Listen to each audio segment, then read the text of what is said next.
The deepening credit crisis is cutting companies' budgets and IT spending. But NASDAQ-listed Avocent Corp isn't buckling. It's still pursuing its expansion in the Asia-Pacific. The maker of data switches for Dell and Hewlett-Packard has just moved its headquarters to Singapore. With more is the company's CEO, Michael Borman. So Mike, just give us a bit of a big picture here, the global credit crisis and the impact that it's having on tech spending. Sure, Kathy. Well, I think what we're seeing in the financial markets is bound to impact companies all around the world. But companies need to stay focused on their core business, and that's what we're doing. We're going to make an investment here in Singapore of 14 million Singapore dollars to enhance our operations in Asia Pacific, and we're going to stay focused on two areas that we think we can really save companies money. One is the whole green initiative, reducing power, whether it's on your desktop or in your data center. And second, letting you run your data center with less people. You're investing a lot more money at a time of a global financial crisis. I mean, where are you getting your money? Yes, well, the Asia-Pacific region has been growing for us strongly over the past several years. All the way up through second quarter, it had strong growth. And so as companies look for investment, you need to go where the growth is. And Asia continues to grow and outpace the rest of the world. And the 14 million that you're investing in the region, is that internally generated, or are you going to be borrowing from banks? No, this is internally generated. We'll shift some resource from United States and Europe over to Asia Pacific. We'll shift some operations over to Asia Pacific, and we're going to increase our sales and technical sales support over here too, to better support customers in the ways that they need to run their business. How much bigger can your sales get in the Asia-Pacific region? You already grew nearly 50% in the second quarter, and given what's going on in the global credit crisis, can you still achieve the same or even exceed it? Well, if you look at the investments that Asia companies are doing, anywhere from us being part of the Olympic Data Center, where we were a significant element to help them manage the entire data center, to companies here in Asia that need to worry about power. And so as we implement solutions, we think the growth will continue in the double-digit range for the foreseeable future for Asia Pacific. So double-digit would mean what? Above 50% or below that, or just evenly at 50%? I can't let you pin me down on this one. Double-digit means double-digit, and to the extent that the investments will continue to be made, I think our products are at a time now where, as you said to start, IT budgets are under pressure. I think they've been under pressure for the last 10 years.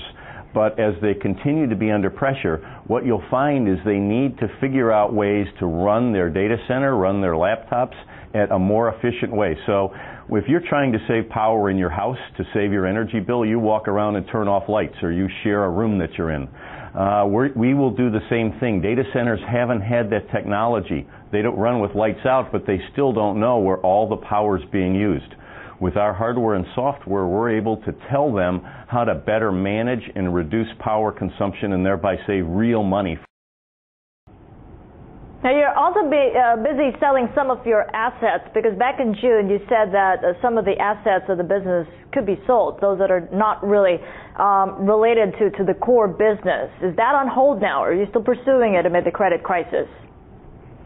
No, those are continuing, and I think it's better that we focus on our core business, providing solutions to customers, whether they're in the data center or on the desktop. And some of these businesses, while really good technology businesses, didn't fit right in the core of what we're trying to do. So we're down the path, as we announced in July, of trying to sell those businesses to companies that they would be more synergistic with. Okay, so this involves the connectivity and the control units focused on Equinox and the professional AV products. Is that correct? Yes, yes. And have you been talking with potential buyers now? Yes, we've been talking with potential buyers from the beginning of July in both sets of the businesses. We've been looking at ways to move those businesses out from under our company and put them into other businesses. What about acquisitions? Is that part of the plan, the broader plan for the company?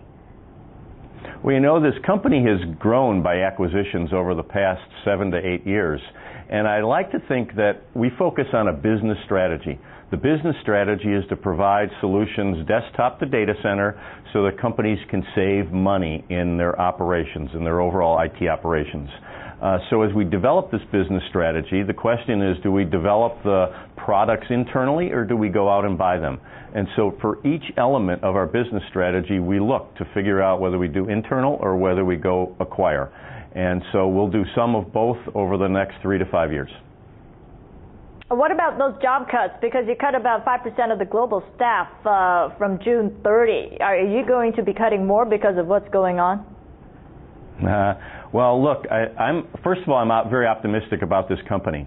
The cuts that we made were more in line with, as I said, we had a number of acquisitions over the past 7 to 8 years, and we hadn't gotten the synergies out of those acquisitions. So some of the job cuts that we made were to consolidate technical support. I didn't need technical support in 3 different areas around the world. I could do it in 1. I didn't need operations in 3 different areas around the world. I could do it in 1. And so a lot of the cuts you saw were synergistic cuts. At the same time of making those cuts, we're increasing our sales investment, for example, here in Asia Pacific, to go after the opportunity. Great. Good to talk to you. Thanks for that, Mike. Mike Foreman of Avocent in Singapore.